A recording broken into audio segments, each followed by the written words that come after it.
But if you do a lot of sparring, and literally when you watch beginners spar, they're playing a game of tag. Like in a 3-minute sparring, they're only touching each other like 30% of the time. So their sparring is inefficient. You get what I'm saying? And then how they get around that is through aggression.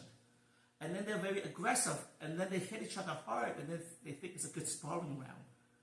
Right? So you're going to get a lot of damage, but the payoff is not there because it's not a very smart, efficient way of doing it. Okay? I don't want to brag, but I train so many people to fight at a very high level, and my gym is so small because for whatever reason, I understand these things. I also cheated a little bit. About 15 years ago, I read this book. You should pick it up. Sylvie, she's this Muay Thai American girl who lived in Thailand. She recommended it. But I read this book even before she recommended it. Okay, the author, I forget his name, Tom Galloway. Okay, and he wrote The Inner Game of Tennis and The Inner Game of Golf. They're basically the same book. No picture, nothing. But it talks about how you should feel the racket when the ball hits you. Like when you hit the ball, and depending on the stroke and the contact, the racket will feel a certain way, and then you know how fast the ball is spinning. It teaches you how to analyze the ball, the rotational force, by feeling and hearing the sound. So now you're trying to sense that tennis ball hitting the court, right? And then you know how to run at it a certain way. Now, everyone still, I'm not saying you don't train playing basic tennis, like getting tennis fundamental, but you gotta add that invisible element that people are not thinking about. I read somewhere that a lot of us are only using our human mind capacity at only 10%. Did you know that? Only 10%. And this is why I was reading about this guy. I don't know how to pronounce his name. He's an Italian. And he was teaching himself calculus and physics at the age of 14. Okay? And he was responsible for creating the atomic bomb. Okay? No, his name is, he's an Italian guy. Okay? And the guy was so brilliant, by the time he was 28, he was writing about astrophysics theories that no one has even talked about. Like his professor thought it was bullshit, right? And so what I'm saying is the human mind, we're only using it around 9 to 10% capacity. So imagine, we don't have to use 100% of it. Imagine if she's only using it 10% capacity, and I'm using it by 14% capacity. Over a 2-year period, my quality of life or how much wealth I produce for my family or my nation is going to be a lot. That's it. Did you know that? So the average person, the average coach, or the average fighter will train through physicality.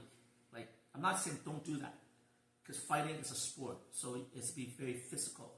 But what if you can push your mind to learn, or feel, or sense things that the other fighter's not doing? Now, you can hit the bag more than the other fighter, but the payoff might be 0.1%. So you have to try some things so you push that payoff a little bit more. If you can push that payoff to like 3 or 4%, on the day of the fight, over 6 months of training, she's operating at 10% capacity, and for 6 months, I've been operating at 14% capacity. That's a huge output level, right? And this is why, at the highest level, people make a joke saying, like, why do these jiu-jitsu coaches go to guys who don't even hold black belt in jiu-jitsu? Like, why do they go and train with those guys? Like, a good guy is like Greg Jackson, right? Greg Jackson has his own martial arts system. And people say, why do people go train Greg Jackson? He's not even a black belt in Brazilian jiu-jitsu. At one time, Greg Jackson had so many UFC fighters who were champion. It's because Greg Jackson has taught his mind how to see the fight game differently. So that another concept I want you guys to talk about is called knowledge advantage. Everyone will learn and do the same thing. And so if you're competing with your competitor and everyone's the same, now you have to find that secret advantage.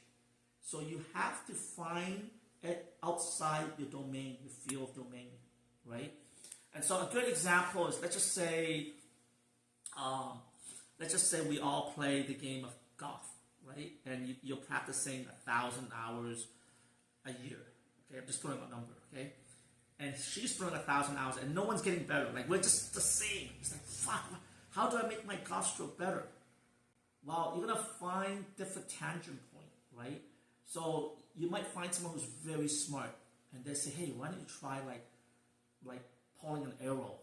But not just any arrow. You gotta find an arrow, like bow and arrow, that the knowledge can be parlayed back to the game of golf. So now you have to find a coach to teach you how to pull that arrow, right?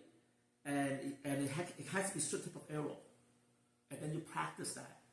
And then you practice it maybe 20 hours a month. So instead of 20 hours extra of golf, you practice 20 hours of pulling that arrow, and all of a sudden your golf improves by 5-6%. Isn't that, you get what I'm saying? So that's called knowledge advantage. So one of the reasons why the Gracie won initially is they had knowledge advantage.